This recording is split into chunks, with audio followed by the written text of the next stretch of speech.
Good evening all and welcome to another video on All Hail the Ale. It's Friday night, it's time for an alcohol-free pale ale. Which one is it? It's this one. It is ILKLEY Virgin Mary. And as I say, it's a pale ale. It weighs in at 0.5% ABV. And it says on the back of the bottle, powered by taste, powered by virtue.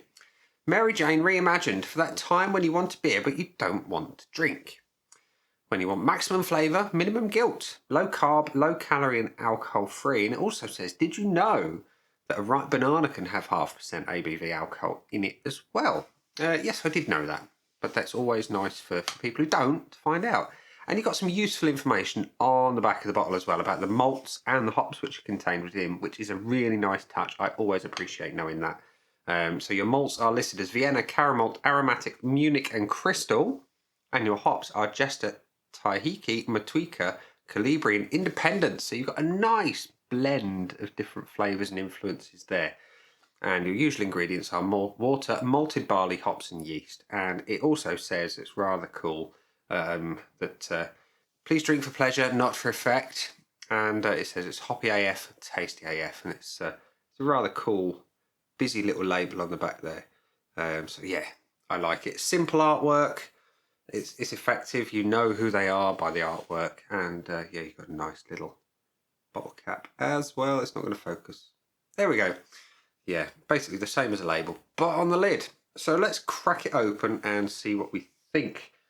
Let's hope it's not a gusher like some have been lately. No, I'm not going to get a wet leg. Lovely. So we're going to pour into my Jump Ship brewing glass, and the pour is hopefully good. Oh yeah, nice colour. We've got a lovely crisp looking ale. That is a nice deep gold, which is always reassuring when you are going for an alcohol-free beer anyway, because it gives an indication that there's something going on. It's crystal clear, well carbonated. We've got about a finger of a relatively tight white head, and it's a really good looking head for an alcohol-free beer as well. So that's your beer in a glass. There we go. Lovely colour. Does it smell good though? Let's have a whiff. Interesting aroma. It's ever so slightly soapy. I know certain hops can have that kind of thing going on. Otherwise it's light, slightly floral. Yeah, that soapiness is quite prominent on the aroma.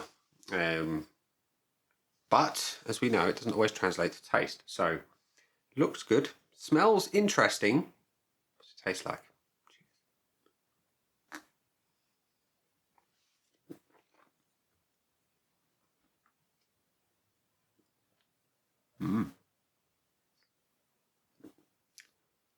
That is not bad. Not bad at all. The first thing that struck me is it did not taste of soap. Bonus point. And it does have a nice, pleasant, hoppy bitterness to it. The hops are prominent, and believe you me, that's a good thing.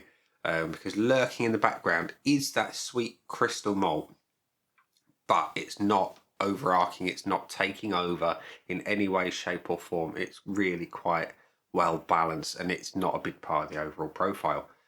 Let's go for another sip.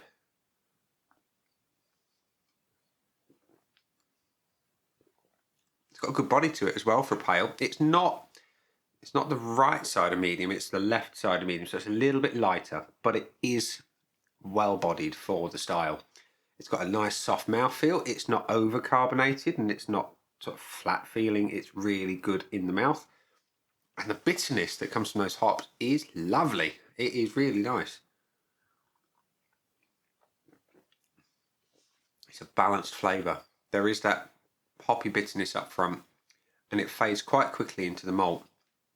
Really quite pleasant. And again, like I say, it's the Munich malts are there, and it's obvious. And the sweet crystal malt comes at the end. The others, not so much. But yeah, it's a really nice, well-balanced beer. The finish is, like I say, interesting. It starts with that sweet malt, And that kind of just sits there for a second or two and just disappears. And you're left with a nice, pleasant, hoppy bitterness to fade out. And it makes you want to go in for another sip, which I'm going to do now.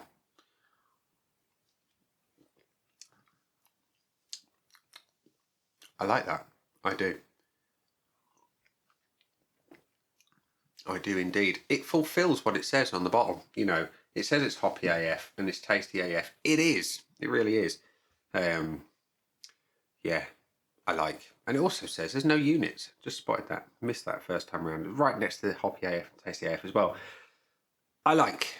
But what does Untapped think? Well, if I consult my aid memoir, it's only 440 check-ins so far and an average of 2.86, which puts it slightly better than sort of middling to average.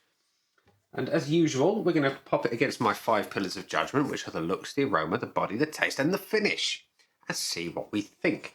So looks-wise, we know it was a good-looking beer. You know, it's a lovely sort of strong golden colour, and you had a pretty decent head. It hasn't hung around forever, but it was one of the tightest, most compact AF heads that I've seen. And the fact that you've got some kicking around now is kind of unusual for an AF beer for me. It looks really good. I like it. I can't fault the looks. It's going to get a full point from me for that. Aroma, as we know at the beginning, was a little bit suspect. I'm going to go back in for another taste, or smell, sorry, now that I've had a taste, and see if the whole olfactory sense is working together, give me anything different. Kind of does. The malts are coming through. The soapiness is gone. The malts are coming through. The caramel malt is there. That's quite interesting. I'm going to do that in future going forward. Come back in for a whiff on the aroma after a taste.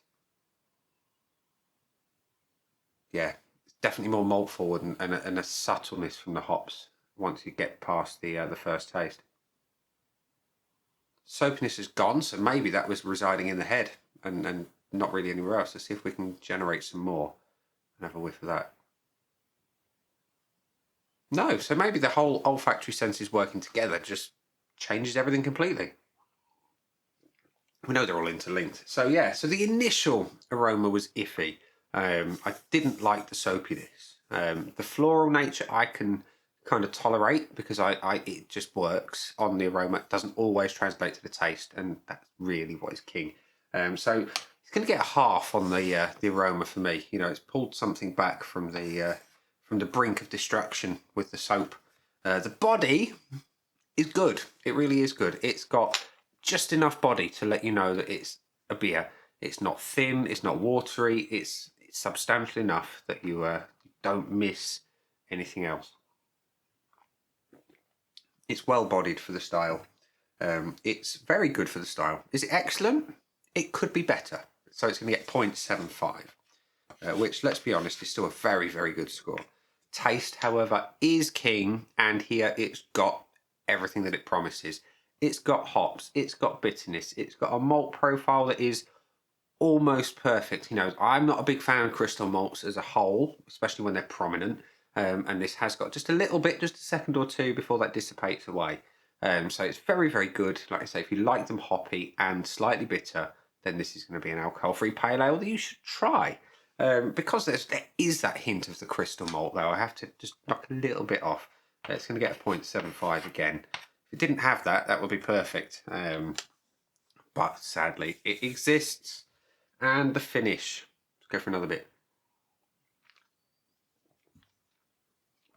Like I say, once the main flavour goes away, it fades to that crystal malt just for a second or two, and then that just dissipates into a nice, subtle, hoppy bitterness. And it's fairly short-lived, and I do look for a little bit of longevity in a finish, but I understand that in an alcohol-free beer, that is one of the trade-offs that you get. There's not that intensity of flavour because the alcohol tends to hold on to it and keep it around for a little bit longer. It's a very tasty finish, though. I'm going to give it a 0.75 on that as well. Because, like I say, if it was hanging around for a bit longer, it'd have been a perfect finish. So what have we got there? 1, 2. Well, we've got 1.5, 2.25, 2 3/4, 4.25 out of 5, which I think is absolutely bloody marvellous. And it's way above what the average score on Untapped says. And I think it's justified. You know, I think there's a lot of alcohol-free beers on Untapped that are scored from the pure view of it should be as good as an alcohol-containing beer. They're very different things, and my scoring I hope to be sort of fair and impartial. You know, I apply the same logic to all beers, regardless of whether or not they're alcohol-containing or not. So yeah, I judge them purely on what they are, and it's a very, very good beer. So, ladies and gents, boys and girls, we're at the point in the video we're going to say, down there are some buttons. You know exactly what to do with them by now. You've got like, comment, dislike, and subscribe. Choose any combination of them as you wish. And do let me know in the comments section if you've tried the Virgin Mary from ILKLEY Brewery. And on that note, I'm going to go drink the rest of the beer and get the video uploaded for your viewing pleasure. Catch you soon for another one.